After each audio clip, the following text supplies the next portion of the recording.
Tarbiyah Sunnah Channel. Lillah Nyunnah Merenah.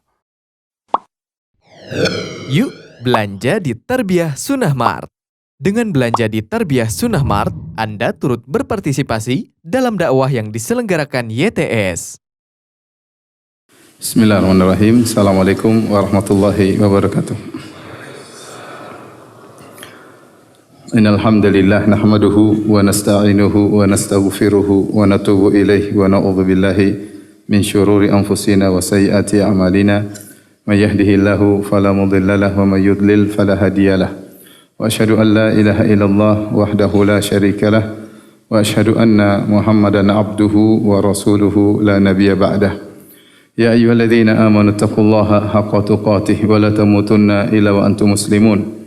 يا أيها الناس اتقوا ربكم الذي خلقكم من نفس واحدة وخلق منها زوجها وبث منهما رجالا كثيرا ونساء واتقوا الله الذي تساءلون به والأرحام إن الله كان عليكم رقيبا يا أيها الذين آمنوا اتقوا الله وقولوا قولا سديدا يصلح لكم أعمالكم ويغفر لكم ذنوبكم ومن يطع الله ورسوله فقد فاز فوزا عظيما. أما بعد فإن أصدق الحديث كتاب الله وخير الهدى هدى محمد صلى الله عليه وسلم وشر الأمور محدثاتها وكل محدثة بدعة وكل بدعة ضلالة وكل ضلالة في النار. Ikhwan dan akhwat yang dirahmati oleh Allah Subhanahu wa taala, pada kesempatan kali ini kita akan membahas tentang kunci-kunci rezeki, ya, bahwasanya ada hal-hal yang dianjurkan oleh syariat untuk kita jalani, untuk kita perhatikan agar rezeki dimudahkan kepada kita. Tentunya masalah rezeki, masalah harta adalah suatu hal yang sangat wajar bagi seorang manusia suka dengan harta, suka dengan aset, suka dengan kekayaan, ingin tidak hidup dengan kekurangan. Ya, dan Allah sudah menyebutkan tentang sifat manusia dalam Al-Quran, di antaranya firman Allah Subhanahu wa taala, "Wa tuhibbunal mala hubban jamma." Dan kalian mencintai harta dengan kecintaan yang dalam. Demikian juga kata Allah Subhanahu wa taala, "Wa innahu lihubbil khairi lasyadid." Dan sungguhnya manusia itu sangat cinta kepada al-khair. Al-khair di sini ditafsirkan oleh para ahli tafsir dengan harta. Itu kecintaannya terhadap harta sangat kuat, ya, sangat kuat. Oleh karenanya wajar jika kemudian orang-orang khawatir dengan kemiskinan, kemudian berusaha mencari harta, karena namanya kemiskinan adalah suatu hal yang tidak mengenakan, suatu hal yang tidak mengenakan, apalagi sampai seorang tidur dalam kondisi lapar, ya. Kemudian terkadang bukan dia saja yang lapar, terkadang istrinya ikut lapar, anak-anaknya ikut lapar. Maka ini suatu perkara yang sangat menyedihkan. Karenanya di antara doa Nabi SAW, beliau pernah berdoa, Allahumma inni a'udzubika minal ju' fa innahu bi'sad dhaji'. Ya Allah, aku berlindung kepada Engkau dari rasa lapar, karena itu adalah teman tidur yang paling buruk. Ya, seorang tidur dalam kondisi lapar, terkadang bukan cuma dia, bahkan keluarganya juga lapar. Kenapa? Karena kekurangan harta. Makanya kita dapati dalam banyak hadis juga Nabi SAW berlindung daripada kefakiran. Seperti dalam hadis yang sahih yang diriwayatkan oleh Imam Ahmad dari Abu Hurairah radhiyallahu anhu, beliau berkata, "Kana Rasulullah SAW yaqul," adalah Rasulullah SAW berdoa, "Allahumma inni a'udzubika minal faqr wal qillah wal dhillah wa a'udzubika min an azlim aw uzlam."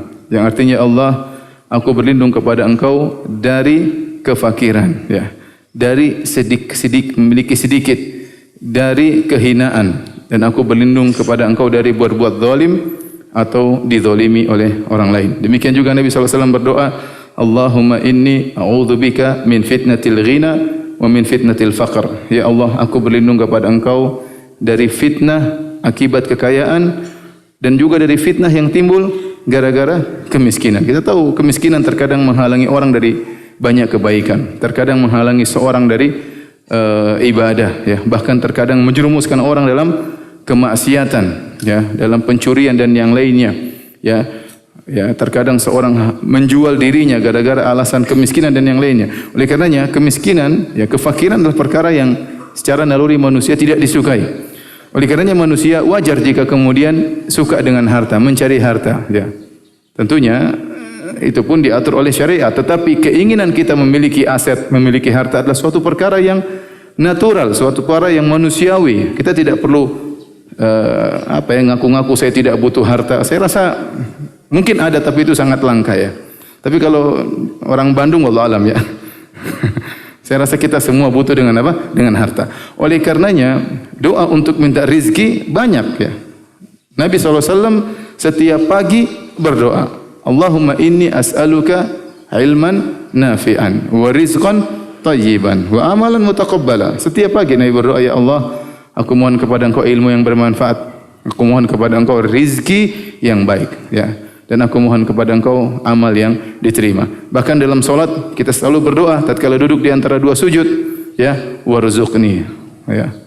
Wa'afini wa'fu anni, warzuqni, ya. Ya Allah, berilah rezeki kepadaku. Kita baca setiap duduk di antara dua sujud. Hadirin dan hadirat yang dirahmati Allah Subhanahu wa taala, ya. Karena pentingnya rezeki, ya. Sampai para anbiya dahulu juga mendoakan keluarga mereka untuk mendapatkan rezeki. Sebagaimana kisah Nabi Ibrahim alaihissalam tatkala meletakkan putranya dan istrinya di kota Mekah. Rabbana inni askantu min dzurriyyati biwadin ghairi dzi zar'in inda baitikal muharram rabbana liyuqimus shalah faj'al afidatan minan nasi tahwi ilaihim warzuqhum minas thamarati la'allahum yashkurun. Kata Nabi Ibrahim alaihissalam, ya Rabbku, sungguhnya aku meletakkan anakku, yaitu keluargaku, di lembah ini yang tidak ada tumbuhan sama sekali, agar mereka bisa menegakkan salat. Ya, ya Rabbku, ya, jadikanlah hati-hati manusia condong kepada mereka, itu rindu kepada kota Mekah. Warzuqhum minas samarat, dan berilah rizki kepada mereka berupa buah-buahan. La'allahum yashkurun, semoga mereka bersyukur. Kalau perkaranya rizki bukan perkara yang penting, ngapain Nabi berdoa tiap pagi? Ngapain setiap solat Nabi berdoa? Ngapain Nabi Ibrahim tidak mendoakan keluarganya? Ya, dia seorang mengkhawatirkan dirinya dan juga mengkhawatirkan keluarganya. Ingin Allah memberi rizki kepada kita, kepada keluarga kita, ya. Apalagi keluarga akan kita tinggalkan. Kita berdoa kepada Allah, suatu hal yang sangat wajar, ya. Dan Allah Subhanahu wa taala menyuruh kita untuk mencari rizki, ya. Kata Allah Subhanahu wa taala, ya, huwa alladhi ja'ala lakumul arda dhalula famshu fi manakibiha wa kulu min rizqi. Dialah yang telah menundukkan bumi bagi kalian, maka pergilah ke penjuru bumi, ya. Wa kulu min rizqi, dan makanlah dari rezeki Allah Subhanahu wa taala. Allah berfirman, fa idza qudiyatis salatu fantashiru fil ardi wabtaghu min fadlillah. Kalau kalian sudah selesai salat Jumat, bertebarlah di atas muka bumi dan carilah karunia Allah Subhanahu wa taala. Jadi pentingnya rezeki kita sama-sama tahu, ya. Kalau antum enggak punya rezeki juga mau ikut pengajian susah, ya enggak? Enggak punya motor mau ikut pengajian susah. Enggak punya kuota enggak bisa nonton juga di YouTube, susah. Jadi memang rezeki kita perlukan ini. Tapi yang kita mohon adalah rizqan thayyiban, rezeki yang baik. Jadi ini pembahasan penting bagi kita semua. Ya, bagi saya, bagi antum, ya, karena setiap kita punya tanggung jawab, ya. Bagi yang jomblo juga penting, ya, biar dapat rezeki istri yang soleha, ya. Bagi yang punya perusahaan juga, ya, perlu berdoa, ya, agar, ya, misalnya perusahaannya stabil, agar dia bisa mensyukuri rezeki Allah Subhanahu wa taala, ya. Karena ini semua menunjukkan akan pentingnya pembicaraan kita tentang rezeki. Baik. Hal berikutnya yang ingin saya sampaikan sebelum kita menyampaikan tentang kunci-kunci rezeki, bahwasanya kita harus sadar rezeki itu tidak terbatas pada materi. Rezeki itu anugerah, kalau bahasa kita, anugerah karunia, ya. Anugerah karunia, ya. Dan Allah memberikan kita banyak karunia, ya. Banyak karunia, ya. Yang masing-masing karunia tersebut adalah rezeki dari Allah yang harus kita syukuri, ya. Ya, di antara karunia misalnya berupa aset, ya, rezeki, harta, ya. Di antaranya misalnya anak yang soleh, ya. habli min ladunka dzurriyyatan thayyibah. Ya Allah, anugerahkanlah kepadaku anak yang baik. Seorang punya anak yang saleh itu rizki yang luar biasa. Rizki yang menopang hidupnya, rizki yang membuat dia bahagia. Di antara rizki juga seperti istri yang salehah, suami yang saleh. Kata Nabi SAW, arba'atun minas sa'adah. 4 perkara atau arba'un minas sa'adah. 4 perkara yang termasuk kebahagiaan. Di antaranya apa? Zaujatun salehah, ya. Istri yang salehah. Di antaranya baitun wasi', rumah yang luas. Di antaranya markabun hani, ya, yaitu tunggangan yang enak untuk dinaiki. Itu di antara rizki, ya. Kalau seorang memiliki istri yang salehah, ya, di zaman sekarang ini, maka itu adalah nikmat karunia yang luar biasa. Karunia yang luar biasa. Terkadang seorang memiliki rumah yang banyak, rumah yang luas, tapi kalau ternyata istrinya tidak solehah, tiap hari ngomel, tiap hari nuntut macam-macam, tidak pernah berterima kasih kepada suaminya, tidak pernah menghormati suaminya, ya kebahagiaan itu rasanya hambar gara-gara dikotori dengan istri yang seperti ini, ya. Ya. Istrinya kalau masuk rumah seperti macan, ya. Kalau keluar rumah seperti kelinci, Masya Allah. Kalau sama orang lain ramahnya luar biasa. Janganlah sama orang lain, sama Gojek saja ramah. Gojek, tukang bakso ramah, ya. Mas, tambahin 1 piring mas, 1 mangkok lagi mas, ya. Sama suaminya mencak-mencak. Jangan-jangan suaminya berdoa semoga menjadi tukang bakso biar suaminya, istrinya ramah sama dia. Sebagian itu seperti itu. Tapi kalau seorang laki sudah mendapatkan istri yang solehah, maka itu rezeki yang luar biasa. Ya, kalau dilihat maka menyenangkan. Ya, kalau kita jauh rindu ingin bertemu dengannya, hari terasa hambar kalau kita tidak mendengar suaranya. Itu rezeki luar biasa. Makanya kalau ada istri antum solehah seperti itu, pegang erat-erat. Ya, pegang erat-erat dan gigi dengan geraham kalian kuat. Karena jarang, ya, istri-istri solehah seperti itu, ya. Jadi jangan kita batasi bahwasanya rezeki hanya pada harta. Ya, karena kalau orang hanya membatasi rezeki pada harta, terkadang dia tidak pandai bersyukur. Padahal rezeki itu banyak, ya. Jadi kasih hidayah oleh Allah, rezeki yang luar biasa hidayah. Kita diberi qanaah, kanzun, rezeki yang luar biasa yang tidak bisa dilawan oleh apapun, rasa qanaah dalam diri, ya. Jadi kesehatan, ya, kesehatan luar biasa, ya. Kesehatan. Ada orang subhanallah cari uang sebanyak-banyaknya, dia ingin makan enak. Begitu dia cari uang, udah kaya, waktunya makan enak dia sakit. Enggak boleh makan ini, enggak boleh makan anu, enggak boleh. Bayangkan. Dia bisa masuk ke rumah sakit yang termahal. Bisa, dia bisa beli obat yang termahal, dia bisa bayar dokter yang termahal, tapi tetap aturan berlaku, enggak boleh makan ini, enggak boleh makan ini, enggak boleh makan ini. Antum makan apa saja? Mau di pinggir jalan, mau kolesterolnya banyak, antum sikat aja, ya. Tahu-tahu mati. Jadi maksud saya kesehatan untuk rezeki yang luar biasa. Jadi kalau seorang tidak membatasi rezeki hanya pada materi, maka dia akan banyak bersyukur kepada Allah Subhanahu wa taala. Dan benarlah sabda Nabi sallallahu alaihi wasallam, "La tanzuru ila man fawqakum, walakin inzuru ila man asfala minkum." Fa innahu ajdaru alla tazdaru ni'matallahi alaikum. Jangan selalu lihat ke atas, tapi lihatlah ke mana? Ke bawah, karena itu akan buat kalian tidak meremehkan karunia Allah Subhanahu wa taala, ya. Baik. Perkara berikutnya yang saya sampaikan juga, ya. Bahwasanya rezeki memang sudah dicatat oleh Allah Subhanahu wa taala. Dicatat oleh Allah Subhanahu wa taala. Rezeki kita tidak akan tertukar, ya. Kalau Allah kasih rezeki kita akan dapat. Kalau kita berusaha namun bukan rezeki kita, maka bukan rezeki kita. Seorang sudah makan enak, tahu-tahu dia muntah, ya sudah, itu berarti bukan rezekimu, makanya keluar lagi. Itu bukan rezekimu, bukan rezekimu. Tapi kalau itu rezekimu maka akan sampai kepadamu, ya. Ya, tentu ada aturannya. Itu kau berusaha, maka Allah akan berikan rezeki kepadamu, ya. Tapi rezeki maktub, sudah tercatat sebelum engkau keluar di muka bumi ini. Allah sudah mencatat rezekimu. Di antaranya seperti firman Allah Subhanahu wa taala, "Wa ma min dabbatin fil ardi illa 'ala Allahi rizquha wa ya'lamu mustaqarraha wa mustawda'aha kullun fi kitabim mubin."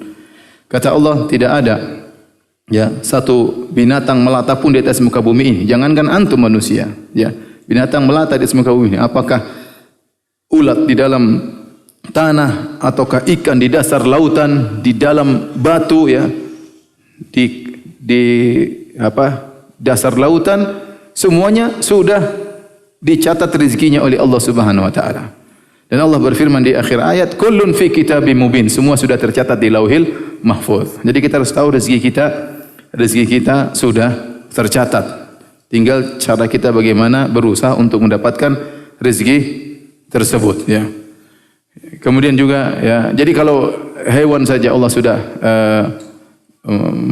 diatur rezekinya oleh Allah Subhanahu wa taala, bagaimana lagi dengan manusia, ya. Kemudian juga dalam hadis Ibnu Mas'ud masyhur dengan hadis Shadiqul Masduq, ya. Kata Nabi sallallahu alaihi wasallam tentang bagaimana perjalanan nutfah kemudian menjadi janin dalam perut seorang wanita, ya. Kemudian Nabi sampaikan, ya, tatkala sudah mencapai usia 120 hari, maka fayursalu ilaihi malak, maka dikirim kepadanya malaikat. Fayu'maru bi arba'i kalimat. Kemudian malaikat tersebut diperintahkan untuk mencatat 4 perkara. Bikatbi rizqihi. Di antara 4 perkara tersebut disuruh catat tentang rezekinya. Jadi sebelum Anda keluar dari perut ibu Anda menuju alam semesta ini, Anda sudah dicatat rezekinya sekian-sekian oleh Allah Subhanahu wa taala. Kemudian juga dalam hadis kata Nabi sallallahu alaihi wasallam, "Inna ruhal qudus nafatha fi ru'i." Sungguhnya malaikat Jibril memberi wahyu ke dalam hatiku, anna nafsan lan tamuta hatta tastakmila rizqaha. Bahwasanya satu jiwa tidak bakalan meninggal dunia sampai sempurna rezekinya. Jatahnya harus selesai, ya, baru sempurna rezekinya, ya. Baru dia dipanggil oleh Allah Subhanahu wa taala. Kalau rezekinya belum selesai jatahnya, dia tidak bakalan meninggal dunia. Ini harus kita yakin. Anna nafsan lan tamuta hatta tastakmila rizqaha. Satu jiwa tidak akan meninggal dunia sampai dia disempurnakan rezekinya. Ala fattaqullah. Kalau begitu bertakwalah kepada Allah. Wa ajmilu fi talab, dan cari harta dengan cara yang baik.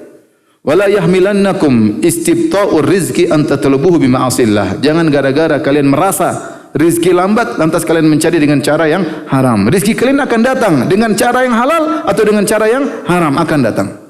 Anda menempuh dengan cara halal akan datang, dengan menempuh cara haram juga akan datang. Kalau begitu pilih dengan cara yang halal, ya. Tidak akan meninggal kecuali rizki sudah dipenuhi. Saya dulu pernah dengar guru saya cerita, ada seorang dia jatuh di sebuah lubang atau di semacam sumur, kemudian ditolong oleh orang, kemudian dia haus, akhirnya dikasih susu. Setelah minum susu, ditanya, gimana tadi kamu jatuh? Dia praktekkan, tadi saya beri di sini, terus saya jatuh lagi dia. meninggal dunia. Kali ini jatuh kedua meninggal dunia. Kenapa dia belum mati? Masih ada sisa 1 gelas susu yang belum dia dapatkan. Rezekinya harus sempurna dulu, baru dia meninggal dunia.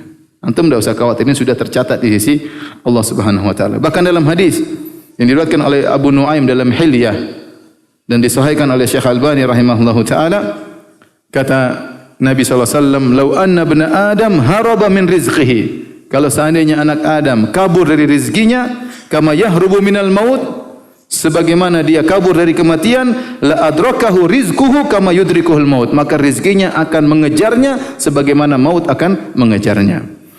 Dan kita sudah tahu yang dicatat oleh malaikat tatkala kita dalam janin, di antaranya adalah bikat birizki wa ajalihi, dicatat rizki dan ajal. Kita ini yakin tentang ajal luar biasa, tetapi yakin tentang rizki kurang. Bukankah kita semua yakin kita bakalan meninggal? Kita sering bilang kalau belum ajalnya tidak akan meninggal dunia, ya. Ya meskipun kita berusaha berobat, tapi kita tahu kalau belum ajal kita tidak bakalan meninggal. Tapi kalau sudah ajal, kita mau berusaha, mau pakai safety yang luar biasa, keselamatan, mau olahraga dengan tubuh yang sehat luar biasa, kalau waktunya meninggal juga. Kenapa meninggal? Terlalu sehat. Terlalu sehat meninggal. Terlalu banyak olahraga, ya macam-macam. Kalau Allah sudah ingin cabut nyawa seorang, dia akan meninggal. Dan kita sangat yakin dengan ajal. Nah, seharusnya keyakinan kita terhadap rizki sama dengan keyakinan terhadap apa? Ajal, karena dia dua perkara yang sama. Dia adalah dua perkara yang sama. Sama-sama dicatat tatkala kita masih dalam janin, ya. Bikatbi rizqihi wa ajalihi. Malaikat mencatat rezekinya dan malaikat mencatat ajalnya. Ini hal-hal yang perlu kita perhatikan, ya. Sebelum kita membicarakan tentang kunci-kunci pembuka rezeki, ya. Namun para hadirin dan hadirat yang dirahmati Allah Subhanahu wa taala, meskipun rezeki sudah dicatat, ya. Meskipun rezeki sudah dicatat, ya, dan kita pasti akan dapat rezeki kita, ya. Kata Allah, wa ka'ayyin min dabbatin, ya, la tahmilu rizqaha Allah yarzuquha wa iyyakum. Betapa banyak binatang melata di atas muka bumi yang dia tidak bisa mengatur rezekinya. Allah yang kasih rezeki kepada binatang tersebut dan juga kepada kalian. Allah ingin jelaskan bahwasanya rezeki sudah terjamin, ya. Jangankan antum, hewan saja. Hewan yang enggak punya akal cerdas seperti antum, ya. Dia enggak tahu, dia hanya berjalan dengan nalurinya tapi dapat rezeki. Dia dapat rezeki padahal dia tidak punya akal untuk mengatur ini, tapi dia dikasih rezeki. Kata Allah, Allahu yarzuquha, Allah yang beri rezeki kepada hewan tersebut, wa iyyakum, dan juga kepada kalian. Apalagi kalian yang punya akal, bisa berfikir, bisa berbuat, bisa bertindak, ya, maka Allah juga mengatur rezeki kalian. Tetapi meskipun rezeki sudah tercatat, tetap kita harus apa? Berusaha. Sebagaimana kita tahu ajal sudah tercatat, tapi kita berusaha untuk sehat. Kita berusaha untuk sehat, ya. Tapi umur tidak akan ditunda dan juga tidak akan dimajukan. Idza jaa ajaluhum la yastaqdimu sa'atan wa la yastakhirun. Ya, kalau sudah datang ajal tidak bisa ditunda, tidak bisa dimajukan. Tetapi bukankah kita berusaha, bukankah kita makan supaya apa? Sehat. Jangan kita bilang, wah, lagi sakit Pak, iya sakit. Enggak berobat, enggak. Ajal di tangan Allah. Ya. Waktunya mati ya mati. Saya enggak berobat sembuh. Kalau belum waktunya, saya enggak bakalan mati. Itu namanya konyol seperti itu, ya. Berarti ajalmu sampai sini sebabnya mati konyol, kan jangan masalah. Jadi maksudnya kita yang logis. Sebagaimana kita tahu bahwasanya ajal sudah tercatat dan kita berusaha untuk sehat, berusaha menghindar dari mara bahaya, ya. Maka demikian juga rezeki sudah tercatat tapi kita berusaha untuk mencarinya. Ini yang ingin kita bahas tentang kunci-kunci pembuka rezeki, ya. Hadirin dan hadirat yang dirahmati oleh Allah Subhanahu wa taala. Sebab-sebab untuk mendapatkan rezeki secara umum kita bisa bagi dua, yaitu sebab-sebab duniawi atau materi dan sebab-sebab ukhrawi, itu sebab-sebab yang berkaitan dengan ketakwaan. Adapun sebab-sebab berkaitan dengan duniawi, maka silakan bekerja yang Allah mudahkan bagi kalian. Harus berusaha. Orang dapat rezeki sebagai dokter, orang dapat rezeki sebagai konsultan, orang dapat rezeki sebagai pegawai negeri, orang dapat rezeki sebagai pengajar, ya. Orang dapat rezeki sebagai pemilik restoran misalnya, ya. Macam-macam. Ya. Yang penting dia berusaha. Dan ini semua orang pandai karena manusia diberi akal, dia bisa berusaha mencari pintu rezekinya di mana, sebabnya di mana. Non-muslim ataupun muslim atau kafir, mereka juga pandai dalam ini, terkadang mereka lebih pandai daripada kaum muslimin. Maka silakan berusaha, yang penting syaratnya harus halal. Cara-cara yang halal. Tapi yang kita mau bahas pada kesempatan kali ini bukan itu, ya. Karena dalam masalah dunia saya tidak pandai, ya. Antum mungkin lebih pandai daripada saya, ya. Nabi SAW saja berkata, antum a'lamu bi umuri dunyakum. Nabi berkata kepada sebagian sahabat, kalian lebih paham tentang urusan dunia kalian, ya. Tapi yang ingin kita bicarakan di sini adalah apapun profesi antum, apapun pekerjaan antum, maka perhatikanlah sebab-sebab ukhrawi yang mudah-mudahan menambah rezeki antum, tapi dengan cara yang berkah, bukan menambah rezeki yang tidak berkah. Inilah hal-hal yang mudah-mudahan kalau kita perhatikan, kita kerjakan, maka Allah akan memberikan rezeki. Dan banyak orang yang mempraktikkan hal tersebut, Allah berikan rezeki kepada mereka. Saya akan sebutkan beberapa kunci-kunci yang bisa membuka pintu-pintu rezeki. Yang pertama, hadirin dan hadirat yang Allah Subhanahu wa taala, adalah takwa Allah, bertakwa kepada Allah. Bertakwa ini bukan sekedar, ya, kata yang diumbar, dikatakan, ya, yang kita dengar setiap Jumat, ittaqullah, bertakwalah kepada Allah, ya. Ya, haqqa tuqatih, dengan sungguh-sungguh takwa, tapi yang kita butuhkan adalah praktek dari takwa tersebut. Takwa artinya apa? Anta ja'ala bainaka wa baina adzabillahi wiqayah. Takwa adalah engkau menghalangi dirimu dari azab Allah, yaitu kau mengambil penghalang agar azab Allah tidak menimpaimu. Ya, sehingga kalau takwa ya digabungkan dengan albir wa taqwa, maka biasanya takwa konotasinya kepada meninggalkan maksiat, albir konotasinya menjalankan ketaatan. Kalau takwa disebut sendiri, maka menggabungkan dua-duanya. Intinya seorang bertakwa kepada Allah sebisa mungkin, tatkala dia di hadapan banyak orang maupun tatkala dia bersendirian. Kita ini sekarang susah bertakwa kepada Allah, terutama tatkala kita sendirian. Tatkala kita ditemani dengan internet. Kalau sudah internet, orang susah untuk bertakwa kepada Allah Subhanahu wa taala. Saya sering sampaikan dalam pengajian-pengajian saya berulang-ulang. Banyak maksiat yang kita sepelekan sekarang karena sudah saking terbiasanya. Ya. Di antaranya adalah memandang aurat wanita yang tidak halal bagi kita. Kita pokoknya siapa yang punya akun Instagram ya, punya akun Facebook, punya Twitter, dia pasti melihat aurat wanita terbuka. Siapa di antara kita setiap melihat aurat wanita terbuka kita bilang astagfirullah? Enggak ada. Seakan-akan suatu hal yang biasa. Kita nonton berita, ya. Beritanya bagus, pembawa beritanya perempuan lebih bagus lagi. Dan kita tidak bilang astagfirullah, enggak ada. Tidak terbetik untuk beristighfar. Padahal itu dosa. Sepakat ulama itu dosa. Kenapa melihat wanita auratnya terbuka rambutnya, seksi tubuhnya. Kita lihat dan kita biasa-biasa aja. Kita biasa-biasa aja. Contoh bahwasanya ketakwaan kita kurang. Maka untuk agar dimudahkan rezekinya oleh Allah, berusaha bertakwa. Ya, berusaha bertakwa. Antara engkau dengan Allah yang paling penting. Bertakwa kepada Allah. Jangan dolimi orang. Laksanakan ketaatan, berusaha menghindari hal yang diharamkan oleh Allah Subhanahu wa taala sebisa mungkin, semaksimal mungkin. Ya kalau ternyata kita tidak mampu, kita sudah berusaha namun tetap saja ya tidak bisa menghindar, semoga Allah mengampuni. Tapi maksud saya kita berusaha untuk bertakwa kepada Allah Subhanahu wa taala. Allah Subhanahu wa taala berfirman, "Wa may yattaqillaha yaj'al lahu makhraja." Barang siapa bertakwa kepada Allah, Allah akan berikan solusi baginya. Wa yarzuquhu min haitsu la yahtasib, dan Allah akan beri dia rizki dari arah yang tidak dia sangka-sangka. Dari arah yang tidak dia sangka-sangka. Ketahuilah ikhwan dan akhwat yang dirahmati Allah Subhanahu, sungguhnya ayat ini turun berkaitan dengan kasus perceraian. Seorang lelaki menceraikan istrinya. Dan itu berat bagi seorang laki, berat bagi istri. Ya, seorang mungkin sudah menjalankan hubungan rumah tangga belasan tahun, tiba-tiba harus cerai dengan istrinya ya. Ya, ini kondisi berat, tapi Allah mengatakan bahwasanya bertakwa pada Allah, Allah akan kasih solusi. Di antara perkara berat dihadapi seorang adalah kasus perceraian.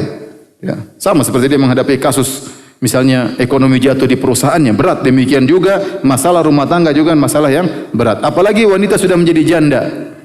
Ya. Sulit terkadang dia mendapatkan rezeki, tapi Allah mengatakan wa may yattaqillaha yaj'al lahu makhraja wa yarzuquhu min haitsu la yahtasib. Kalau dia seorang janda, dia bertakwa kepada Allah, benar-benar dia jaga dirinya, benar-benar dia berusaha beribadah kepada Allah. Dia bangun malam berdoa kepada Allah, dia salat duha, dia baca Quran. Bertakwa kepada Allah, tidak menggibah orang lain, tidak tajasus mencari-cari kesalahan orang lain. Ya, berusaha bersihkan hatinya, maka Allah akan kasih rezeki. Allah yang janji. Ya ja'allahu makhraja. Allah akan berikan dia rezeki. Wa yarzuqhu min haitsu la yahtasib, dan Allah akan berikan dia rezeki dari arah yang dia tidak sangka-sangka. Kata para ulama, ini dalil bahwasanya rezeki ada dua. Ada rezeki yang kita persangkakan, ada rezeki di luar persangkaan kita. Yang kita persangkaan seperti apa ya? Seperti kalau kita kerja di perusahaan, kita tahu gaji kita tiap bulan sekian. Kita sudah duga. Persangkaan saya, gaji saya sekian tiap bulan dan biasanya saya terima demikian. Kita punya perusahaan, kita tahu, kita punya restoran, kita punya toko. Kalau bulan-bulan normal, omset sekian. Kita tahu, ya. Kita sudah persangkakan. Kalau bulan-bulan ramai, omset sekian. Tapi ada namanya rizki di luar persangkaan. Tiba-tiba dapat untung besar tanpa kita duga, ya. Tiba-tiba ada bonus diberikan tanpa kita duga. Tiba-tiba ada orang kasih hadiah tanpa kita duga. Tiba-tiba ditawarkan usaha investasi yang luar biasa yang tidak kita duga. Kata Syekh Utsaimin rahimahullah, kalau Anda mendapatkan rizki dari orang yang tidak disangka-sangka, mudah-mudahan itu tanda Anda bertakwa kepada Allah Subhanahu wa taala.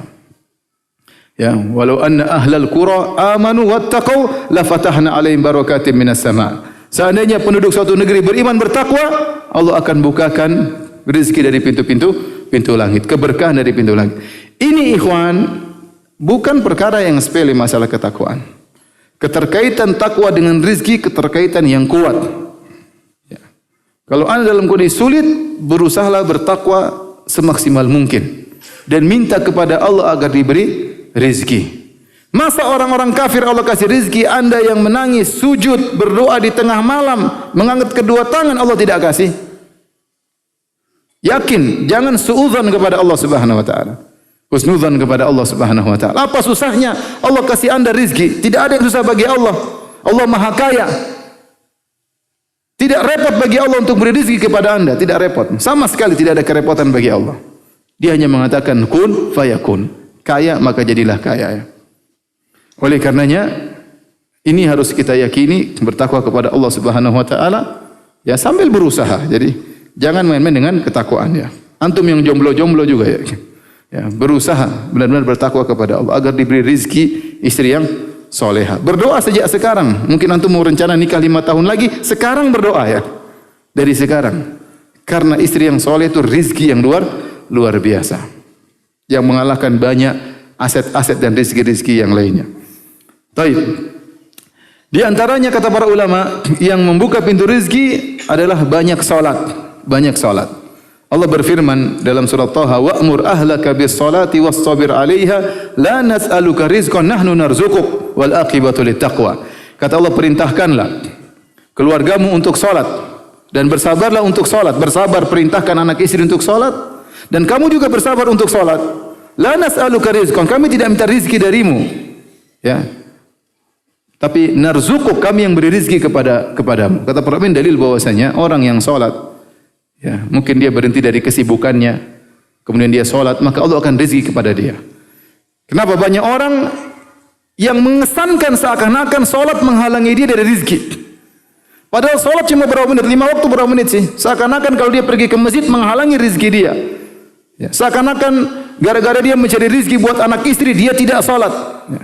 Maka ini suatu kesalahan. Ya. Justru sholat itu yang mendatangkan rezeki. Sabar, perintahkan anak istri. Jangan lupa istri, kalau kita lagi safar telepon istri, sayang sudah sholat subuh belum? Telepon. Sayang sudah sholat duhur belum? Sudah sholat duha belum? Bangunkan sholat malam, sudah sholat malam belum? Ingatkan. Anak juga demikian. Ditelepon. Ya. Tanya sudah sholat belum? Bahkan kalau kita sudah tua, anak kita sudah remaja-remaja, telepon. Ingatkan mereka untuk sholat. Ya. Karena ini di antara hal yang mudah membuat seorang dapat rezeki. Antum sekalian juga jangan lupa salat. Jadikan salat suatu hobi yang antum rileks dalam salat tersebut. Sisihkan waktu tatkala di pagi hari salat duha. Saya tidak minta banyak-banyak, 5 menit saja. Antum salat duha 5 menit karena Allah Subhanahu wa taala. Saya tidak minta malam-malam antum salat 1 jam, 2 jam, tidak. Saya minta 15 menit saja antum bangun salat. Salat, kemudian salat witir 3 rakaat, sisanya antum beristighfar, berdoa kepada Allah Subhanahu wa taala. Masa Allah tidak kasih rezeki? Masa Allah tidak kasih rezeki? Allah akan kasih. Allah akan kasih, ya.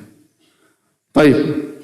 Kemudian di antara pintu rezeki adalah banyak istighfar kepada Allah Subhanahu wa taala. Dan ini antum tahu dalilnya masyhur ya. Tatkala Nabi Nuh berkata kepada kaumnya, فَقُلْتُ اسْتَغْفِرُوا رَبَّكُمْ إِنَّهُ كَانَ غَفَّارًا يُرْسِلِ السَّمَاءَ عَلَيْكُمْ مِدْرَارًا وَيُمْدِدُكُمْ بِأَمْوَالٍ وَبَنِينَ وَيَجْعَلْ لَكُمْ جَنَّاتٍ وَيَجْعَلْ لَكُمْ أَنْهَارًا مَا لَكُمْ لَا تَرْجُونَ لِلَّهِ وَقَارًا وَقَدْ خَلَقَكُمْ أَطْوَارًا. Kata Allah Subhanahu wa taala, Nabi Nuh berkata kepada kaumnya. Antum lihat Nabi Nuh sedang berdakwah kepada kaumnya yang kafir. Seandainya kaumnya yang kafir tersebut beristighfar kepada Allah, Allah akan berikan rizki. Bagaimana lagi dengan orang yang beriman?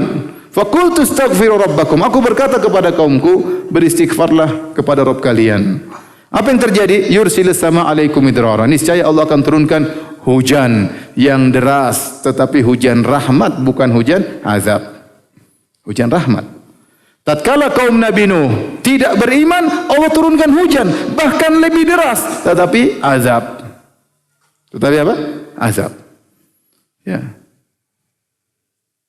Wa anzalna minas samaa'i ma'an biqadarin. Kami turunkan dari langit hujan sesuai dengan ukuran yang kami kehendaki. Kalau suatu negeri bertakwa kepada Allah, Allah turunkan sesuai dengan yang Allah kehendaki. Kalau satu negeri seperti kaum Nabi Nuh alaihi salam kufur kepada Allah, turunkan yang Allah kehendaki yang menenggelamkan mereka. Oleh karenanya, kalau kata Nabi Nuh kepada kaumnya, kalau kalian bertakwa, dan Allah alam para ahli tafsir mengatakan di zaman itu zaman kekeringan, zaman kemarau. Oleh karenanya waktu Nabi Nuh bikin kapal, mereka tertawa. Ya. Nuh, ente nggak beres, majnun, orang gila. Ini musim kemarau bikin kapal. Sudah berhenti jadi dai kah? Sekarang profesi berubah jadi apa? Tukang kayu. Mereka ngejek. Maka Nabi Nuh mengatakan, dan mereka sedang mengalami kekeringan, beristighfarlah kepada Allah, niscaya Allah akan turunkan hujan kepada kalian. Wa yumdidukum bi amwalin wa banin, dan Allah akan mudahkan bagi kalian harta dan anak-anak. Wa yaj'alakum jannatin wa yaj'alakum anhar, Allah akan tumbuhkan kebun-kebun yang banyak, dan juga Allah alirkan sungai-sungai. Malakum la tarjuna lillahi waqara. Kenapa kalian tidak mengagungkan Allah Subhanahu wa taala? Wa qad khalaqakum atwara. Allah telah menciptakan kalian melalui tahapan-tahapan. Kalian ini makhluk Allah. Allah ciptakan kalian, enggak mungkin dibiarkan. Tinggal minta kepada pencipta kalian istighfar, Allah akan berikan rezeki. Kenapa kalian tidak mengagungkan Allah? Kenapa kalian tidak beristighfar? Ya, di antara bentuk tidak mengagungkan Allah adalah tidak beristighfar. Di antara bentuk tidak mengagungkan Allah adalah tidak beristighfar. Dia menganggap sepele. Dia menganggap dosa sepele. Orang kenapa tidak beristighfar? Karena dia menyepelekan dosanya. Enggak ada masalah. Kenapa sudah kegiatan sehari-hari berdosa? Tapi kalau orang mengagungkan Allah, Allah penciptaku, saya akan dihisap, maka dia tidak akan menyepelekan dosa. Maka lisannya akan senantiasa basah dengan mengucapkan astagfirullah, astagfirullah, astagfirullah.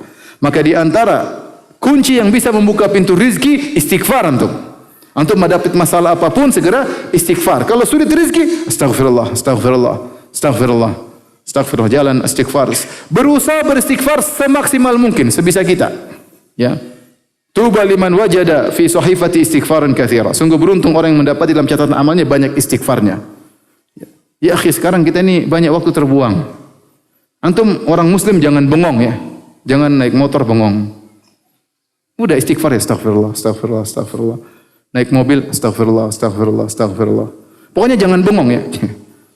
Sayang kita melewati waktu-waktu yang penting tidak kita isi dengan istighfar. Maka di antara hal yang membuka pintu rezeki adalah istighfar. Ini rezeki luas, bukan cuma materi. Bahkan dalam ayat ini disebutkan kalau enggak punya anak, ya bisa dengan istighfar Allah akan mudahkan punya anak. Kalau musim kemarau, Allah dengan istighfar Allah bisa turunkan hujan. Ya. Kalau kebun sulit untuk tumbuh buah-buahan, enggak tumbuh, maka dengan istighfar Allah bisa bikin kebunnya menjadi lebat dan seterusnya. Baik, yang berikutnya, dan ini juga sebab yang sangat kuat dan buktinya luar biasa, banyak orang yang merasakannya adalah menyambung silaturahmi, menyambung silaturahmi. Kata Rasulullah sallallahu alaihi wasallam, "Man sarrahu an yubsata lahu fi rizqi wa yunsa'a lahu fi atharihi falyasil rahimah." Barang siapa yang ingin dilapangkan rezekinya, ingin dipanjangkan umurnya, maka sambung silaturahmi, sambung silaturahmi. Dan rahim yang paling agung adalah kedua orang tua. Ini adalah sebab silaturahmi yang terbesar.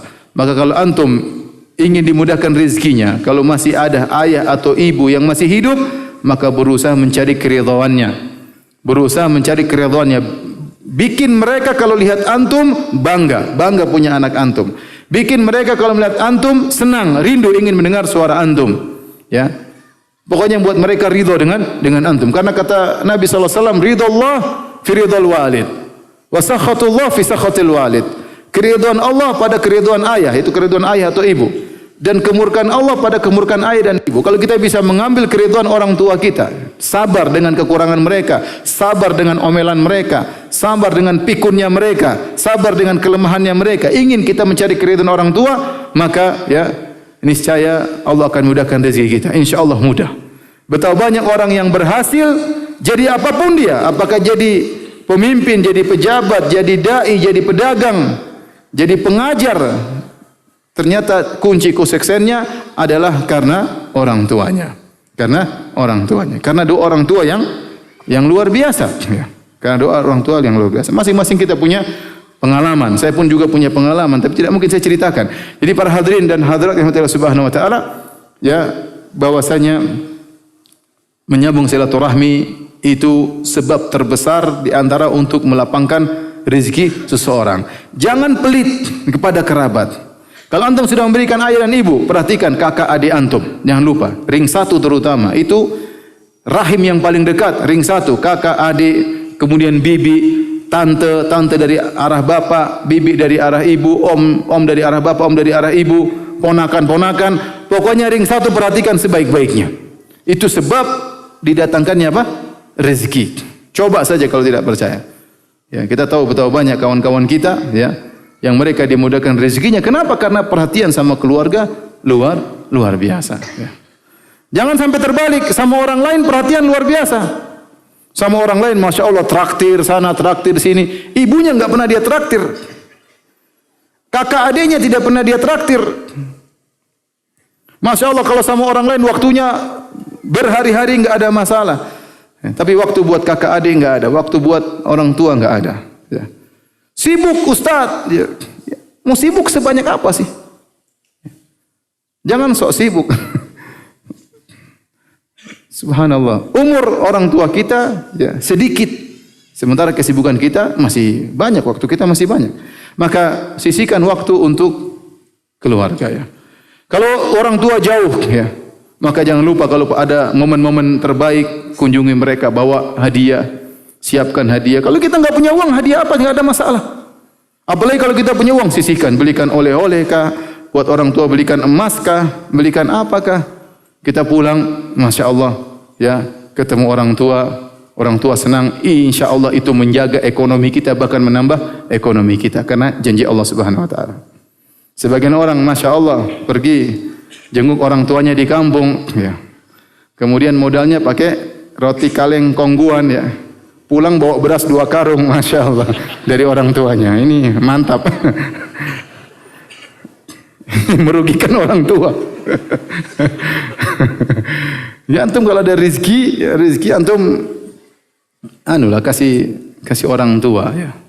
Bukan orang tua saja, kakak, adik. Dan antum jangan berharap kata terima kasih dari mereka. Ini yang kadang-kadang salah. Kita sudah berusaha untuk membantu, kok rezeki enggak lancar-lancar. Mungkin niat antum yang salah. Antum bantu kakak, bantu adik, bantu orang tua, ingin dipuji oleh mereka. Tidak perlu. Antum sampaikan karena Allah Subhanahu wa taala. Yang pertama karena Allah, ya.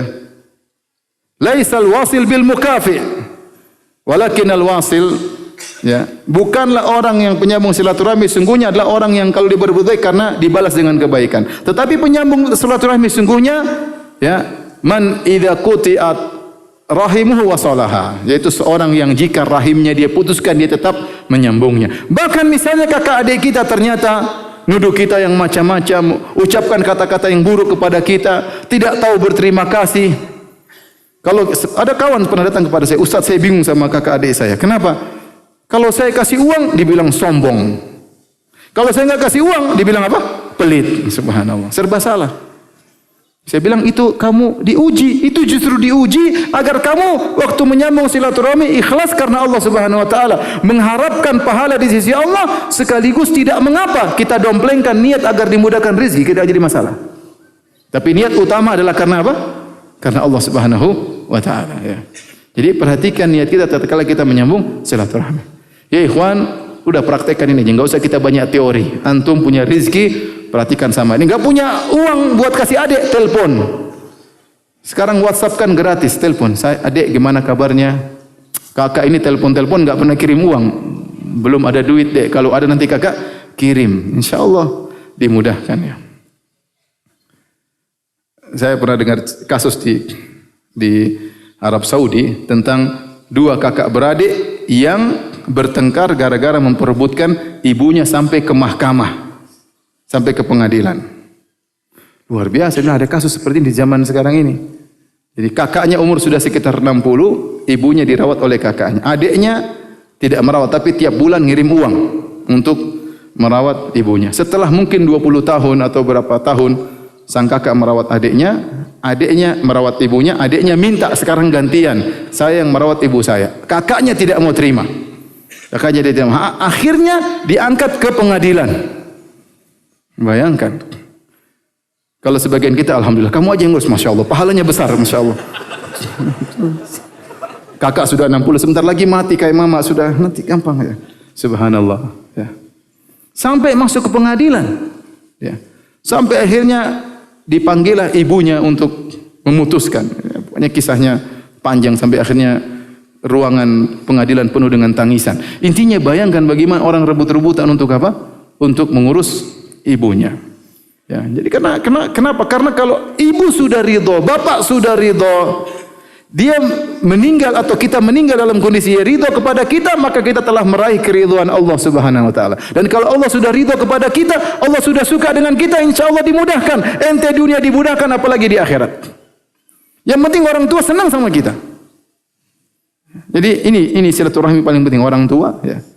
Kemudian kakak adik, ini ring satu saya ingatkan, orang tua, kakak adik, kemudian paman bibi, ponakan-ponakan, itu ring satu yang paling utama. Setelahnya baru kemudian sepupu, baru kemudian yang lainnya ya. Disisihkan waktu, sisihkan uang untuk telepon, untuk mengunjungi, bersabar dengan gangguan mereka. Kalau mereka cari masalah, sabar. Mereka menghina, sabar. Mereka tidak menghargai pemberian antum, sabar. Itulah pahala semakin besar di sisi Allah Subhanahu wa taala. Baik. Yang berikutnya di antara kunci rezeki adalah tawakal dengan benar-benar menggantungkan hati kepada Ar-Razik, sang pemberi rezeki. Bukan menggantungkan hati kepada sebab. Benar kita bekerja, ya. Kita berusaha, tapi kita harus menggantungkan hati kita, yang beri rezeki siapa? Allah. Ini hanyalah apa? Sebab. Kita kerja sama bos. Benar, bos yang kasih kita duit, tetapi kita yakin ini cuma sebab. Yang kasih rezeki sesungguhnya siapa? Allah Subhanahu wa taala. Maka kita bersyukurnya kepada Allah, bukan kepada bos. Bos sekedar terima kasih, tapi hati sungguhnya kepada siapa? Kepada Allah Subhanahu wa taala. Saya tanya sama antum, kalau ada misalnya ada orang kasih hadiah sama antum, ya. Dia antarkan hadiah lewat supirnya. Supirnya ngantar hadiah kepada antum. Ya, antum terima kasih mangguk-mangguk kepada supir atau kepada bosnya? Kepada bosnya. Kita bilang supir terima kasih. Kalau nggak ada dia nggak sampai itu hadiah kepada kita. Tapi yang sungguhnya kita berterima kasih kepada siapa? Kepada bosnya. Sama. Ini sekedar logika saja. Benar kita kerja sama orang, benar kita punya perusahaan, benar kita punya restoran, benar kita punya klinik, punya rumah sakit. Ini semua sebab. Yang kasih rezeki siapa? Allah Subhanahu wa taala. Maka jangan gantungkan hati antum kepada sebab. Sebab harus dikerjakan karena perintah Allah Subhanahu wa taala. Tetapi hati harus bergantung kepada siapa? Kepada Allah Subhanahu wa taala. Saya bacakan perkataan Ibnu Rajab Al-Hambali ya. Beliau mengatakan tentang hadis yang masyhur ya, yang dimasukkan juga dalam Arba'in Nawawiyah, kata dari Umar bin Khattab radhiyallahu anhu, Nabi sallallahu alaihi wasallam bersabda, "Lau annakum tatawakkaluna 'ala Allahi haqqa tawakkulih la razaqakum kama yarzuqut tayr taqdu khimasan wa taruhu bitana." Kata Nabi SAW, kalau seandainya kalian bertawakal kepada Allah dengan tawakal yang sesungguhnya, benar-benar bertawakal, hati benar-benar bergantung kepada Allah sambil melakukan sebab, maka Allah akan beri rezeki kepada kalian sebagaimana Allah beri rezeki kepada seekor burung. Dia pergi di pagi hari dalam kondisi perut kosong, balik dalam kondisi perut sudah kenyang. Ya, saya bacakan ini, hadis ini disyarah oleh Ibnu Rajab Al-Hambali. Tolong dengarkan ya. Beliau berkata, wa hadzal hadits aslun fi tawakkul. Hadis ini adalah landasan dalam masalah tawakal. Wa annahu min a'zamil asbab allati yustajlabu biha rizqu. Dan tawakal adalah termasuk sebab terbesar yang mendatangkan rezeki. Ya. Kemudian beliau berkata, anna nasa innama yu'tauna min qillati tahqiqi tawakkul wa wuqufihim al asbabiz zahirah bi qulubihim wa musakanatihim laha. Kata Imam Ibnu Rajab rahimahullah ta'ala, kebanyakan orang-orang terkena musibah dari sisi sedikitnya tawakal mereka. Mereka tidak mewujudkan tawakal yang benar dalam hati mereka. Wa wuqufihim ma'al asbab adh-dhahirah, dan mereka benar-benar terfokus kepada sebab yang zahir, bi qulubihim, dengan hati mereka, dan tenangnya mereka kepada sebab tersebut. Mereka lupa kepada pembuat sebab, yaitu Allah Subhanahu wa taala. Ini yang sering mereka mendapatkan musibah di situ, ya, rezeki sulit di situ. Kenapa hati mereka terfokus kepada sebab? Falidzalika yut'ibuna anfusahum fil asbab. Oleh karenanya mereka melelahkan diri mereka untuk urusan sebab. Wajtahiduna fiha ghayatal ijtihad, dan mereka bersungguh-sungguh dengan puncak kesungguhan. Wala ya'tihim illa ma qad qaddara lahum, dan tidak datang kepada mereka kecuali yang sudah ditakdirkan. Falau haqqaqut tawakkul, kalau seandainya mereka mewujudkan tawakal ala Allahi biqulubihim, dengan tawakal yang kuat dalam hati mereka kepada Allah, la saqa ilaihim arzaqahum ma'a adna sabab, maka Allah akan kasih rizki kepada mereka meskipun sebabnya sedikit. Contoh seperti Maryam waktu kelaparan akan melahirkan, Allah mengatakan wa huzzi ilaiki bi jid'in nakhlati tusaqit alaiki rutuban janiyya. Kata Allah, wahai Maryam, goyangkanlah pangkal korma, niscaya akan jatuh rutub dari pohon korma, ya. Sebab coba bayangkan Maryam kondisi sakit. Orang melahirkan punya tenaga atau tidak? Enggak punya tenaga. Sakit dalam kondisi haus, dalam kondisi lapar. Kemudian kesakitan luar biasa, makhot, dia mengalami kesakitan, anaknya sudah mau keluar, lapar, enggak ada makanan. Allah bisa saja turunkan korma tanpa harus ngapa-ngapain, tapi Allah ajarkan kepada Maryam untuk melakukan sebab. Kata Allah, wa huzzi ilaiki bijidhinah, goyangkanlah pangkal korma. Siapa bisa goyang pangkal korma? Jangankan orang mau melahirkan, kita saja laki-laki badan kuat, kalau goyang pangkal korma, bukan korma yang goyang, kita yang goyang. Bagaimana? Kalau mau goyang dari atas, dari bawah kita yang goyang. Apalagi wanita yang sudah mau melahirkan di puncak-puncak kelemahan. Tapi dia harus berusaha, meskipun sedikit. Mungkin cuma dia elus-elus. Tidak mampu dia goyangkan. Ya. Tusaqit alaiki rutuban janiyah. Maka Allah turunkan korma tersebut. Maka kata Ibnu Rajab Al-Hambali, kalau orang tawakalnya tinggi, sebabnya sedikit, tapi harus menempuh sebab. Harus. Bukan cuma diam nongkrong di rumah. Ya. Oleh karenanya Umar bin Khattab marah kepada orang, diriwayatkan Umar bin Khattab marah kepada sebagian orang yang nongkrong di masjid cuma berdoa saja. Umar menyuruh mereka untuk kerja. Laqad alimtum anna as-samaa la tumtiru dhahaban wala fiddah. Kalian ngapain di sini? Kerja sana. Kalian tahu memang rizki di langit, tapi langit tidak menurunkan hujan emas dan perak. Dicari. Harus ada usaha. Usaha disertai dengan tawakal yang tinggi. Usahanya sedikit, rizkinya banyak. Makanya kata Ibnu Rajab, ini perkataan yang sangat ini, dia berkata, ya, falau haqqaqut tawakkula 'ala Allahi biqulubihim, kalau mereka mewujudkan tawakal dalam hati mereka, la saqa ilaihim arzaqahum adna sababin, maka Allah akan datangkan rezeki kepada mereka dengan sebab yang sangat sedikit. Kama yasuqu ila at-tayri arzaqaha, sebagaimana Allah berikan rezeki kepada burung-burung, bimujarradil ghudu war rawah, padahal mereka cuma terbang di pagi hari, pulang di sore hari. Wa huwa nau'un minat talab, dan ini adalah bentuk usaha. Wasa'yi lakinnahu sa'yun yasir, tapi dia usaha yang ringan. Ya, burung enggak punya akal, cuma terbang-terbang, tahu-tahu Allah kasih apa? Rezeki. Nah, antum Masya Allah, ya, bisa ngetik, ya, bisa WhatsAppan, ya, bisa internetan, ya, bisa macam-macam, bisa kesana, bisa kesini, bisa bicara, ya, usahalah, berusaha. Yang salah karena kurang apa? Kurang tawakal. Ada sebagian orang berusaha pagi sampai sore, ngelembur, subhanallah. Kalau bisa hari dijadikan 30 jam, jadikan 30 jam. Berusaha. Kerja 24 jam sehari, Masya Allah. Kerja. Bahkan telepon nggak boleh mati. Kapan telepon dia bangun? Ya, siap bos, subhanallah. Kita lihat rezekinya biasa-biasa saja. Ada yang satu, ya kerja, waktunya pergi ke masjid. Subhanallah, Allah kasih dia rezeki yang banyak. Tentu ada rahasia di balik itu, ada sebab-sebab yang dia lakukan yang mungkin kita tahu atau mungkin tidak kita ketahui. Namun tawakal tentunya harus dengan usaha. Lihatlah para anbiya, para nabi, mereka berusaha. Nabi SAW ya, berkata dalam Sahih Muslim tentang Nabi Zakaria, Inna Zakaria alaihissalam kana najjaran. Nabi Zakaria adalah tukang kayu. Kerja dia. Tukang kayu. Ada usaha. Rezeki Allah berikan. Ibnu Abbas radhiyallahu anhu diriwayatkan dari beliau berkata, "Kana Adam alaihissalam harrasan." Adam alaihissalam kerjanya dulu bercocok tanam.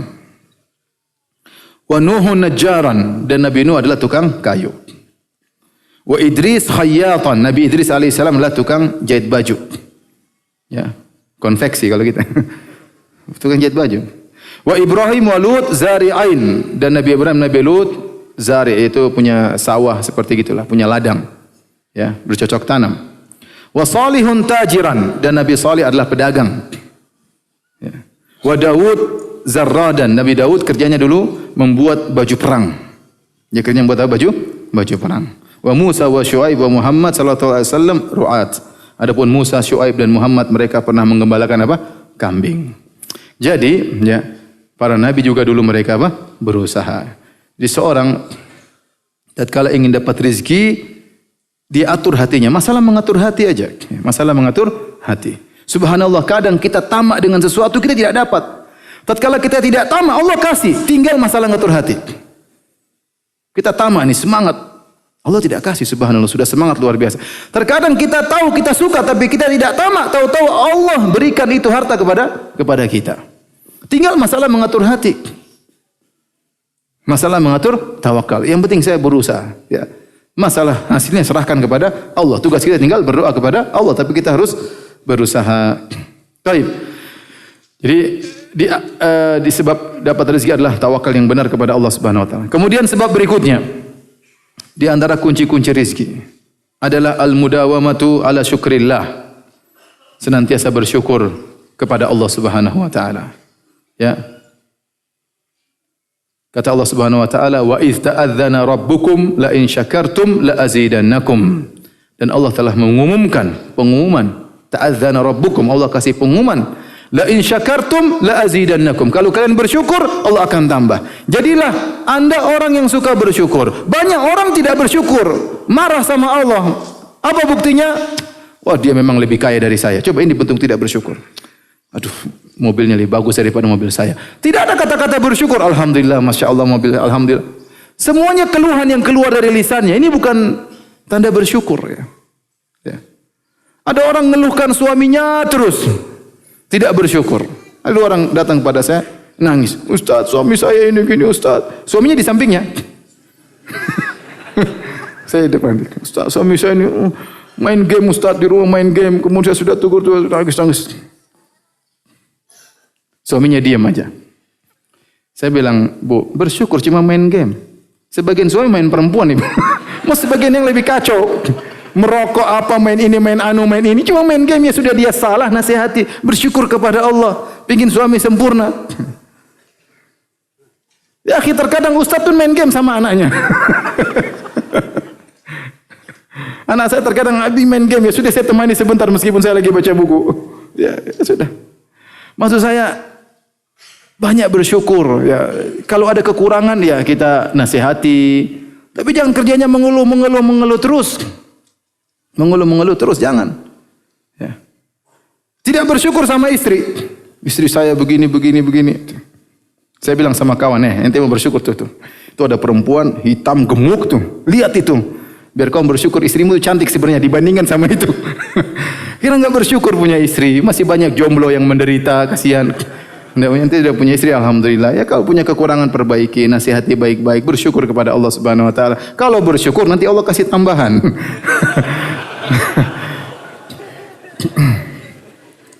Oleh karenanya, ya, ini yang kadang-kadang kita tidak perhatikan. Kita kurang bersyukur. Maka seringlah untuk mengucapkan alhamdulillah. Dapat makan alhamdulillah, dapat minum alhamdulillah, syukur yang ada alhamdulillah. Ya, naik pesawat alhamdulillah, kursi paling belakang alhamdulillah, dapat paling depan di bisnis alhamdulillah. Semua syukuri aja. Semua sudah ditakdirkan, mau diapain? Ya, sudah, mau diapain? Yang penting kita bersyukur, ya Allah, ini rezeki yang Kau berikan kepadaku, aku bersyukur kepada Engkau. Masih banyak orang yang tidak mendapatkan rezeki sepertiku. Alhamdulillah. Ya. Kalau kita sering bersyukur kepada Allah, maka Allah akan tambah rezeki kepada kita. Terkadang ternyata kita sulit rezeki kita terpotong atau kita merasa berkurang, ya, tidak tambah-tambah, sebabnya karena kita tidak pandai bersyukur.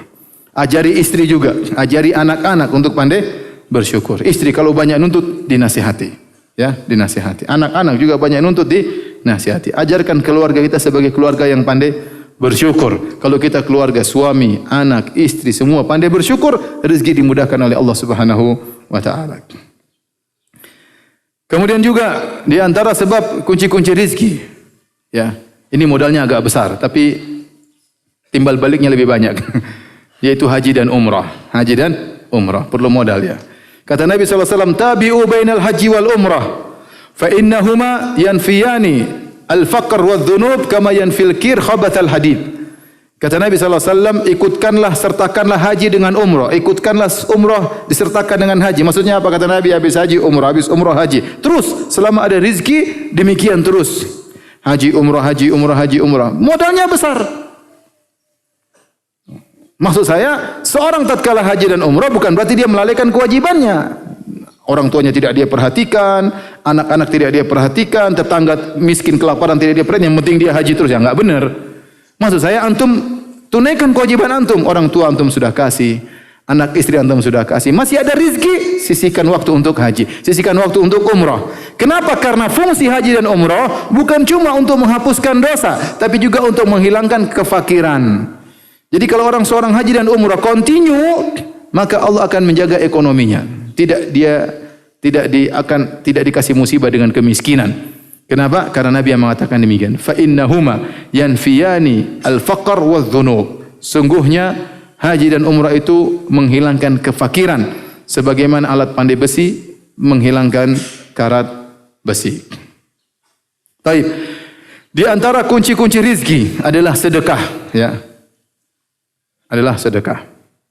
Kata Nabi SAW, ma naqasat sadaqatun min mal. Sedekah tidak akan mengurangi harta. Berkata Abdul Walid Al-Baji dari ulama Malikiyah, maksudnya sedekah menambah rezeki. Sedekah tidak akan mengurangi rezeki, tidak akan mengurangi harta, tapi menambah apa? Menambah harta. Dan ini butuh keyakinan. Butuh keyakinan. Tatkala kita bersedekah, ingat, dalam masalah apapun, kita beribadah, tujuan utama adalah akhirat. Tapi kita boleh mendompleng niat duniawi. Boleh, enggak ada masalah. Ya. Kalau murni untuk akhirat itu lebih baik, tapi mendompleng niat duniawi boleh, selama niat akhirat yang mendominasi. Karena Nabi yang memotivasi, seperti Nabi mengatakan, ya tadi, barang siapa ingin rezekinya dilapangkan, sambung silaturahmi. Berarti kita boleh dong silaturahmi niatnya lapangkan rezekinya, boleh. Nabi yang motivasi, berarti boleh. Tetapi niat akhirat harus tetap lebih apa? Utama. Niat meraih surga harus utama. Sama, Nabi mengatakan, mana qasat sadaqatun min mal. Sedekah tidak mengurangi harta. Maksudnya akan menambah harta. Bolehkah kita berniat sedekah untuk menambah harta? Boleh. Tapi itu niat domplengan. Yang paling utama niat apa? Akhirat. Itu saja. Tinggal kita menata hati. Jangan sampai kita semata-mata ingin ditambahkan rizki. Maka akhirnya kita cuma dapat tambahan rizki, pahala akhirat tidak ada. Selama pahala akhirat masih mendominasi, maka tidak mengapa kita domplengkan niat untuk menambah rizki. Ya, kita kasih bersedekah dan harus dipaksa untuk latihan bersedekah dari sedikit-sedikit. Kalau antum sadar diri antum pelit, mulailah sedikit-sedikit. 10.000, nanti naik 20.000, naik lagi 30.000, bulan depan naik apa? 100.000, bulan depan naik 200.000, tahun depan naik 1 juta. Wih, mulai 1 juta sekarang. Dulu cuma puluhan ribu, sekarang mulai sedekah setiap bulan berapa? 1 juta. Subhanallah, Allah tambah rezeki. Semakin mantap lagi 5 juta tiap bulan. Makin mantap lagi 10 juta tiap bulan. Subhanallah, tahu-tahu 1 miliar tiap bulan. Masya Allah. Bayangkan aset antum di akhirat kayak apa? Yang antum makan, yang antum pakai cuma sedikit. Ya, biaya hidup antum berapa sih? Mobil, bensin, makan 1 piring, 2 piring pun tidak habis. Mau habis juga takut gemuk, ya cuma sedikit antum makan. Terus dibuang ke toilet, ya. Sisanya harta banyak-banyak, ya. Rumah diliatin cuma gini, ya. Ada orang tidur di rumah kecil juga lebih ngorok daripada kita. Ya, sudahlah. Terus sisa uang banyak ngapain? Ya, sedekah. Simpan aset di mana? Di akhirat. Ya. Kalau orang bersedekah, Allah mudahkan rizkinya. Kata Allah dalam hadis qudsi, ya bena Adam, unfik alaik. Wahai anak Adam, berinfaklah, aku akan berinfak kepadamu. Ya. Tidaklah, ya, di pagi hari kecuali, ya, illa al-malakani yanzilan. Ada dua malaikat yang turun, yang satu berkata, Allahumma a'ti munfiqan khalafan. Ya Allah, berikanlah kepada orang berinfak gantinya. Kata Allah dalam Al-Quran, wa ma anfaqtum min syai'in fahuwa yakhlifuh fahuwa yakhlifuh wallahu khairur raziqin. Apapun yang kalian infakkan, maka Allah akan menggantikannya, dan Allah sebaik-baik pemberi rezeki. Allah akan ganti, jangan khawatir. Allah ganti lebih daripada yang apa engkau infakkan. Adapun kalau kita mau cerita terlalu banyak, terlalu banyak. Dan bukan kebetulan seorang keluarkan segini tiba-tiba Allah kasih. Terkadang saat itu, terkadang tertunda, entah seminggu, 2 minggu, sebulan, tapi Allah ganti lebih banyak. Terkadang dia sadar, terkadang dia tidak sadar. Dan itu banyak terjadi. Ya, orang sudah banyak cerita sama saya, banyak. Dan itu bukan kebetulan, itu sunnatullah, ada kaidah yang Allah perlakukan, ya. Allah jalankan di alam semesta, dan kaidah itu tidak akan keluar. Yang penting memenuhi persyaratan. Saya selalu ingat, guru saya dulu waktu di Madinah cerita, ada seorang, dia dapat rezeki dia kasih orang, dapat hadiah dia kasih orang. Saya yang bertanya, ya akhi ya fulan, ente dapat apa? Kasih orang. Kata dia, Allah punya kebiasaan sama saya punya kebiasaan sama orang. Kebiasaan saya sama orang saya kasih, kebiasaan Allah Allah kasih kepada saya. Kalau saya rubah kebiasaan sama orang, nanti Allah juga rubah kebiasaannya sama saya. Ya sudah, saya ingin pertahankan kebiasaan tersebut. Sudah, kita tinggal. Allah bisa langsung kasih dia. Tapi kalau untuk Allah langsung kasih dia, ente enggak dapat pahala. Tapi Allah kalau kasih dia lewat antum dapat pahala. Allah bisa kasih anak yatim rizki, ente tidak urus dia pun Allah kasih. Tapi kalau Allah kasih lewat ente dapat apa? Pahala. Oleh karena seorang jangan ragu-ragu bahwasanya sedekah itu menambah rezeki. Saya tidak bilang antum, ayo semangat semua. Lihat Abu Bakar, seluruh hartanya dia sumbangkan. Kita enggak kuat seperti itu. Enggak kuat. Umar setengah hartanya dia sumbangkan. Siapa yang bisa seperti itu? Enggak kuat. Rumah belah dua. Sebelah buat rumah tahfidz, sebelah gitu enggak berat. Enggak gampang ini. Para sahabat, iman mereka dengan kita jauh berbeda. Karena ada pernah sebagian orang kasih sumbangan, terus dia tanya sama saya, Ustaz, saya kemarin nyumbang kebanyakan, sekarang saya menyesal. Gimana Ustaz? Dia mungkin dengar ceramah Abu Bakar, dia termotivasi langsung, Bismillah, besoknya menyesal. Boleh enggak saya ambil kembali katanya? Ya maksudnya itu perlu latihan. Ya. Sama, bukan berarti antum sholat malam, pahalanya besar, langsung antum bangun, sholat 3 jam, besoknya sudah enggak lagi. Enggak, pelan-pelan. Iman bertambah, bertahap, pelan-pelan. Semua perlu dengan apa? Latihan. Antum lihat mungkin baca kisah para salaf, Masya Allah, bagaimana? Ini mereka tidak begini secara otomatis, mereka latihan. Mereka mengalami tahapan-tahapan, pelan-pelan sampai iman mereka semakin tinggi sehingga mereka bisa melakukan hal yang di luar nalar kita. Nah, saya tidak menuntut antum seperti mereka karena saya pun tidak bisa. Tetapi kita berusaha meniru mereka, mencontohi mereka, tasyabuh dengan orang-orang soleh. Ya. Kalau kalian tidak bisa seperti mereka, fatashabbahu bihim, bertasyabuhlah dengan mereka. Jadi ini ikhwan, jangan lupa sedekah dan jangan tunggu pujian orang lain. Jangan tunggu pujian orang lain. Antum kalau ada orang parkir, misalnya orang biasanya 2.000, antum kasihlah 4.000. Jangan tunggu dia panggil Pak Haji baru 10.000. Ustaz, kenapa 10.000? Aduh, enggak enak dipanggil Pak Haji masa cuma 2.000. 10.000. Ah, jangan, kita kasih karena Allah, bukan karena dipanggil Pak Haji atau Bu Haji, enggak. Kasih aja, enggak ada masalah. Kasih niatnya karena Allah. Contoh di antara sedekah, membeli dagangan ikhwan atau akhwat tidak usah ditawar. Antum pandai tawar. 10.000 antum bisa tawar jadi 1.500. Antum mampu. Tapi antum tahu ikhwan ini kasihan cuma jual es krim masih ditawar lagi, musim dingin lagi enggak ada yang beli, ente tawar lagi. Sudahlah beli aja udah. Berapa? Enggak usah. Kembali terimalah biar dia yang merasa tidak terhina. Kembalinya kita ambil, tapi kita enggak usah apa? Tawar-tawar. Misalnya seperti itu. Misalnya. Jadi jangan lupa sedekah was-shadaqatu burhan, kata Nabi sallallahu alaihi wasallam, sedekah adalah bukti keimanan kalian. Tapi di antaranya kunci rizki, tolong para jomblo perhatikan, ini paling penting. Adalah menikah. Ya. Menikah itu pintu rizki. Ya, coba kita bicara, saya bicara sama kawan-kawan lah yang sekarang mungkin berhasil. Dulu waktu sebelum menikah kayak apa badannya? Kurus, krempeng. Sekarang sudah nikah, Masya Allah, udah berisi ya, udah punya rumah. Kenapa? Karena menikah. Ya, kata Allah Subhanahu wa taala, "Wa ankihul ayyama minkum wassalihina min ibadikum wa imaikum iyakunu fuqara yughnihimullahu min fadlihi wallahu wasi'un alim." Nikahkanlah wanita-wanita yang siap menikah, ya. Kemudian budak-budak kalian mau nikah, nikahkanlah. Kata Allah, iyakunu fuqara. Kalau mereka miskin, yughnihimullahu min fadli. Allah akan buat mereka berkecukupan dengan karunia Allah. Bukan ente, majikannya bukan, Allah yang kasih. Yughnihimullahu min fadli. Wallahu wasi'un alim. Dan Allah maha luas rizkinya dan maha mengetahui kebutuhan hambanya. Allah tahu. Ya. Ante menikah, istri waktu masih gadis rezekinya segini, jadi istri rezekinya Allah tambah. Kemudian ante bawa ke rumah ente berarti rezekinya tambah. Ente dulu jomblo rezekinya sedikit, ente jadi suami Allah tambah rezekinya. Allah alim, maha tahu kebutuhan antum. Kita dulu masih belum punya anak, saya tahu rezeki saya seperti apa, sedikit. Punya anak 1 tambah rezeki, punya anak 2 tambah rezeki. Punya anak 5 rezekinya tambah banyak, ya. Kenapa? Karena masing-masing anak-anak saya sudah dijamin rezekinya oleh Allah Subhanahu wa taala. Makanya Allah berfirman kepada orang-orang musyrikin, "Wala taqtulu auladakum min imlakin nahnu narzuquhum wa iyyakum." Jangan kalian bunuh anak-anak kalian karena takut miskin. Anak-anak kalian kami yang akan beri rezeki sebagaimana kalian beri rezeki kepada kalian. Jadi masing-masing rezekinya ada. Anak-anakmu ada rezekinya, kamu juga ada rezekinya. Ya. Oleh karenanya menikah itu menambah rezeki. Ya. Makanya diriwayatkan dari Umar bin Khattab radhiyallahu taala anhu, ya.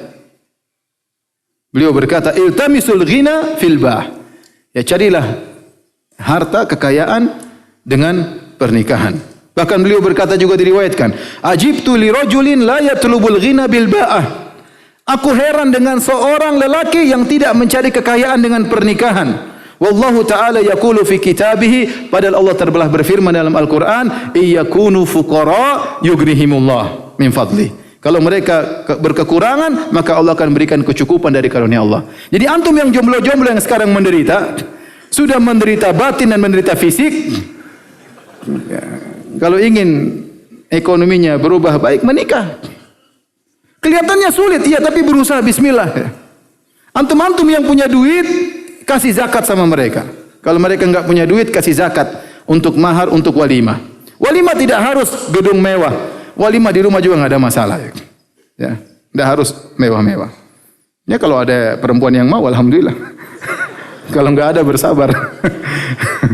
Tapi intinya menikah, ya, itu adalah sebab dapat rezeki. Kata Nabi SAW, "Salatatun haqqun 'ala Allahi aunuhum." 3 golongan yang Allah wajib untuk menolong mereka. Kata Allah mewajibkan dirinya sendiri. Di antaranya an-nakih yuridul afaf. Seorang yang menikah untuk menjaga kehormatannya. Dia ingin menjaga pandangannya. Dia tidak ingin berzina. Dia tidak ingin melakukan onani. Dia ingin melampiaskan hasratnya pada hal yang halal. Dia nikah. Allah akan bantu dia. Allah akan wajib bagi Allah Subhanahu wa taala. Oleh karena seorang berusaha mencari rezeki dengan apa? Dengan menikah. Adapun hadis bahwasanya ada seorang datang kepada Nabi, kemudian nikah, miskin, kata Nabi nikah lagi. Tambah lagi istri 2, masih miskin lagi. Kata Nabi nikah lagi. Mantap hadis itu, ya, kalau sahih. Nikah lagi yang ketiga, masih miskin, kata Nabi nikah lagi. Nikah keempat baru dia kaya, Masya Allah. Hadis palsu, ya akhi. Kalau itu hadis sahih, waduh bahaya. Ibu-ibu pada ketakutan, ya. Kita masih miskin sayang, nikah lagi. 2 masih miskin, masih banyak utang, nikah lagi. Sampai 4, utang lunas. Kenapa? Yang istri keempat janda kaya raya.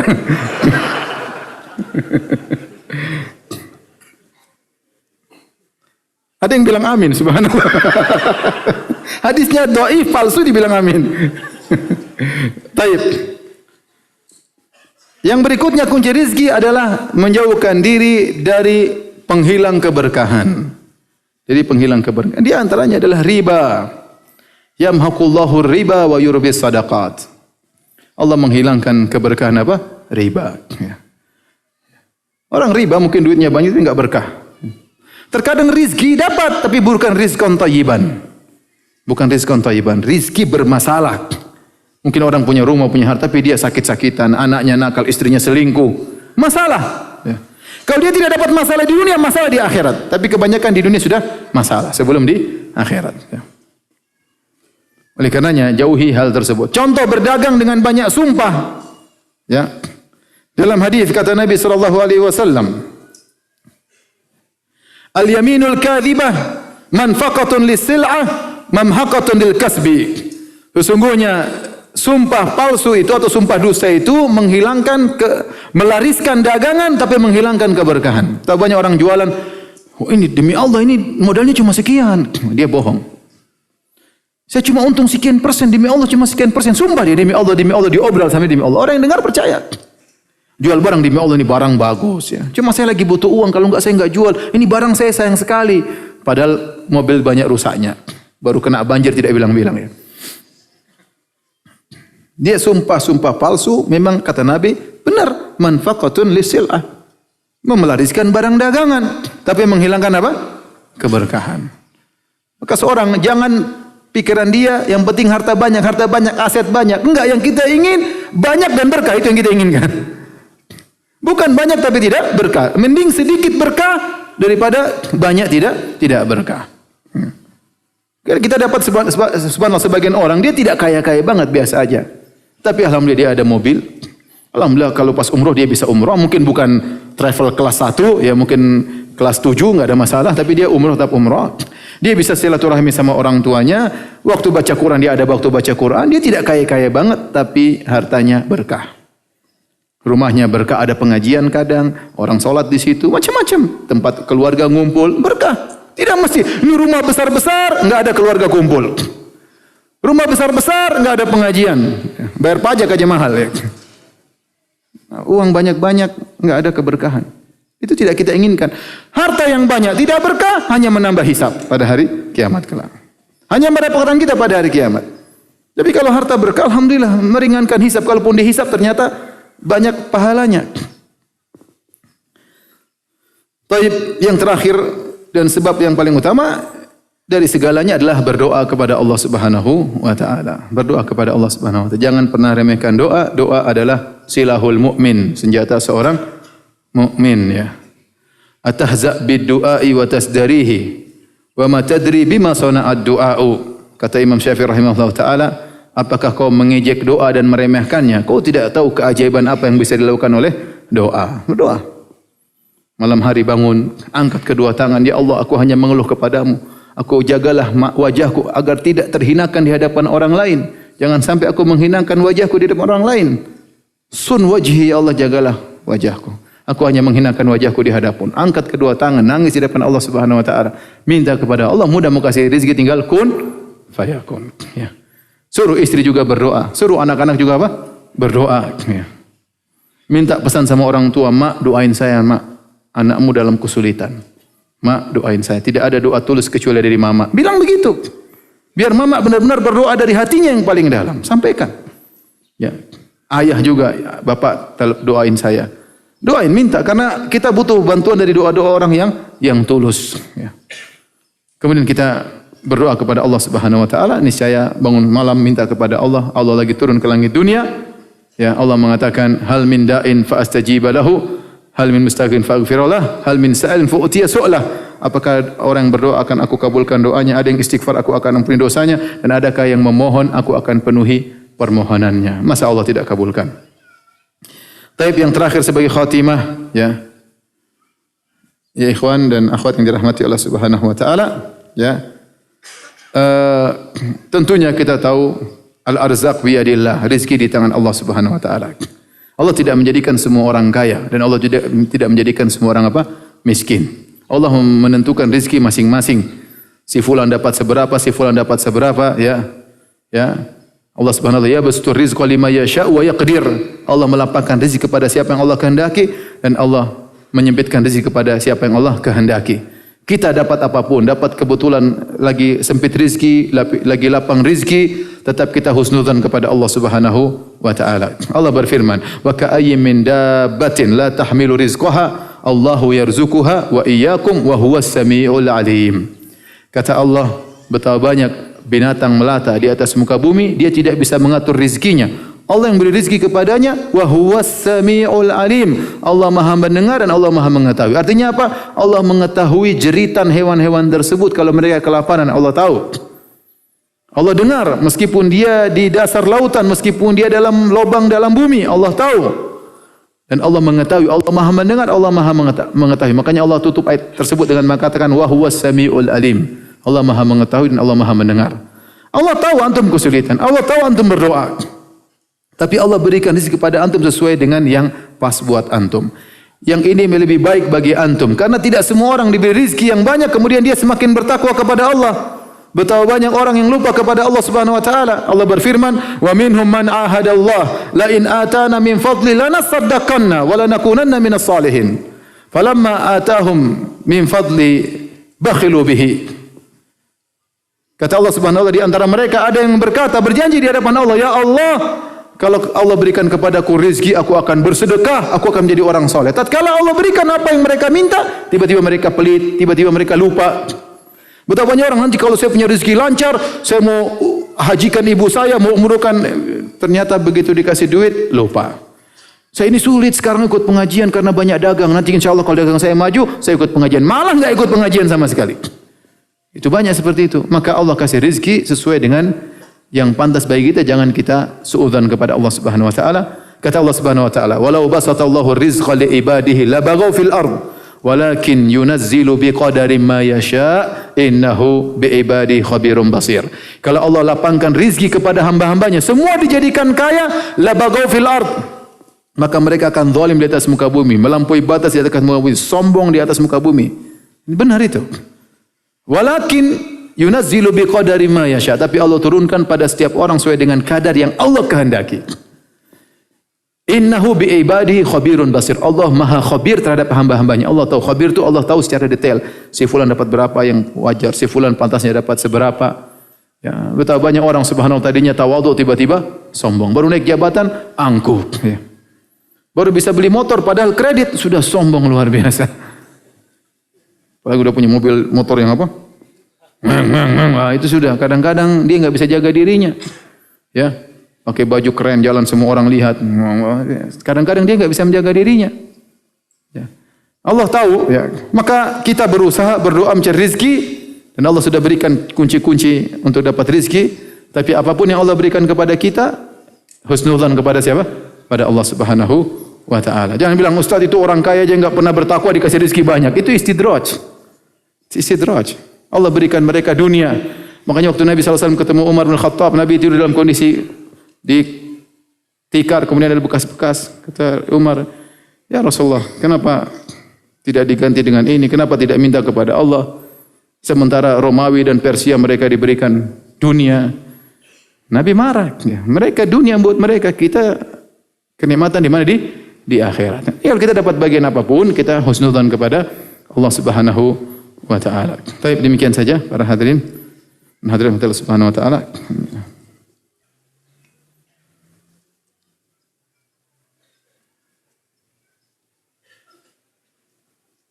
Bagaimana hukum jika kita mempekerjakan karyawan yang menggunakan gaji yang sudah kita berikan untuk membeli minuman haram atau khamr? Kita nasihati dia. Sebenarnya bukan urusan kita karena yang penting dia kerja, kita kasih. Mau dia kafir, mau dia maksiat, ya itu urusannya dengan Allah Subhanahu. Tugas kita apa? Menasihati. Terus kita menasihati, ya. Tapi kalau memang kita pingin ganti juga nggak ada masalah. Pingin ganti, pingin usaha kita lebih berkah, pingin yang kerja lebih bertakwa kepada Allah, ya nggak ada masalah, ya. Nggak ada masalah. Tapi sebelum kita memutuskan, kita nasihati baik-baik, ya. Jangan begini, saya tidak pingin begini, ya. Nggak apa nasihatinya.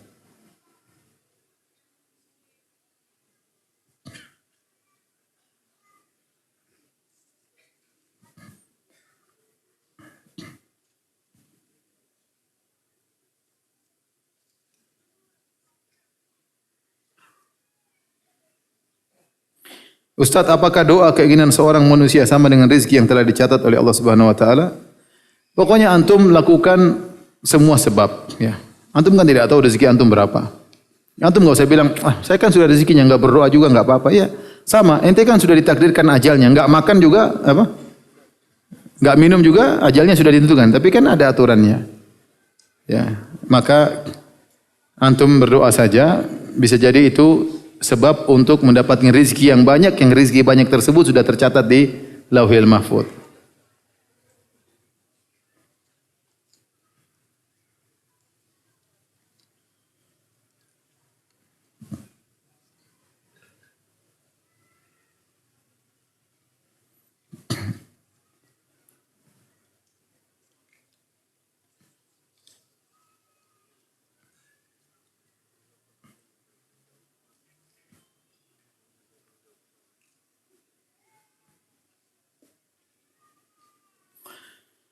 Ustaz, bagaimana sikap kita yang terbaik dalam menghadapi pengerusakan masjid dan pembunuhan saudara muslim kita di India? Ya, kita berusaha ya, misalnya kalau ada yang bisa punya jalur ke pemerintah, minta agar pemerintah Indonesia bisa ikut intervensi ke sana sebagai bentuk solidaritas kepada sesama muslim. Ya, kalau ada memang perlu bantuan kemudian bisa disalurkan dengan prosedur yang benar, kita bantu dengan uang. Kalau nggak bisa, paling penting kita berdoa kepada Allah Subhanahu wa taala. Dan ini membuktikan bahwasanya masih banyak kaum muslimin yang ditindas di daerah-daerah mayoritas ya. Sementara kalau orang-orang minoritas, orang-orang kafir tinggal di daerah kaum muslimin, biasanya mereka dijaga ya, tidak dizalimi. Berbeda tatkala kaum muslimin minoritas ya. Sering mereka dizalimi. Tentu tidak di semua negara. Sebagian negara-negara kafir pun tetap menjaga hak-hak kaum muslimin. Sebagiannya, sebagian kita tahu seperti India, di Myanmar dan tempat yang lainnya di mana kaum minoritas diintimidasi dan diganggu ya. Dan ini juga membuat kita bersyukur kepada Allah Subhanahu wa taala. Kita alhamdulillah hidup di negeri muslim, negeri Islam di mana kita bisa beribadah dengan tenang, kita bisa berdakwah dengan tenang, kita bisa menjalani ekonomi juga dengan tenang. Adapun ada kekurangan, ada gangguan, kita bersyukur kepada Allah Subhanahu wa taala dengan tetap berusaha ke arah yang lebih baik ya. Tapi harus belajar bersyukur dalam kondisi apapun. Lihatlah bagaimana kondisi-kondisi saudara-saudara kita di negara yang lain.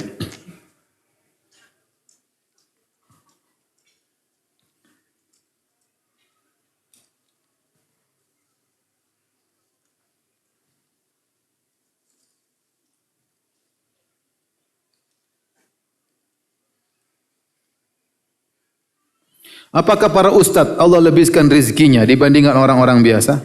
Saya rasa tidak juga. Ustadz seperti yang lainnya juga. Ustadz ada yang rezekinya lancar, ada ustadz yang tersendat-sendat, ada ustadz saya tahu tidak bisa beli sampo dulu, ada.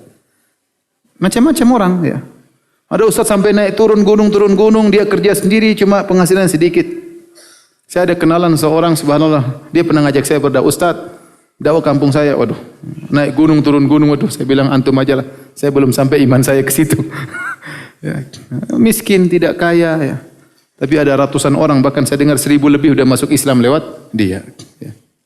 Jadi tidak semua ustadz kemudian rezekinya lebih banyak daripada yang ustadz pun demikian. Sebagaimana antum, ada yang kaya, ada yang miskin, ada yang sedang-sedang. Ya. Kenapa? Karena ana lihat seorang ustadz mudah sekali poligami. Waduh, ini barometer rezeki poligami. Sedangkan ana lihat orang-orang biasa seperti ana susah sekali poligami. Baru ngomong aja sudah dimarahin istri. Apalagi langsung praktek. Ente kayak tahu rumah tangga ustadz aja. Apakah ustadz kalau bilang poligami gak dimarahin istrinya? Itu jangan sok toy, paham? Ada tidak semua yang antum bayangkan seperti itu ya. Ada beberapa, ada ustadz berpoligami, ribut datang ke rumah saya. Ribut. Istrinya bilang harus maunya ke Ustadz Firanda, dia datang, teman saya sendiri. Poligami ribut di mahkamah pengadilan di rumah saya. Tidak semua yang antum ya sudahlah, antum syukuri yang antum apa? Punya ya, syukuri. Antum jangan kemudian tidak bersyukur, akhirnya istri yang sudah ada antum sia-siakan. Nikmati yang ada ya. Nikmati ya yang ada. Kalau memang antum pantas dapat berpoligami, Allah akan kasih. Kalau belum pantas ya bersabarlah ya.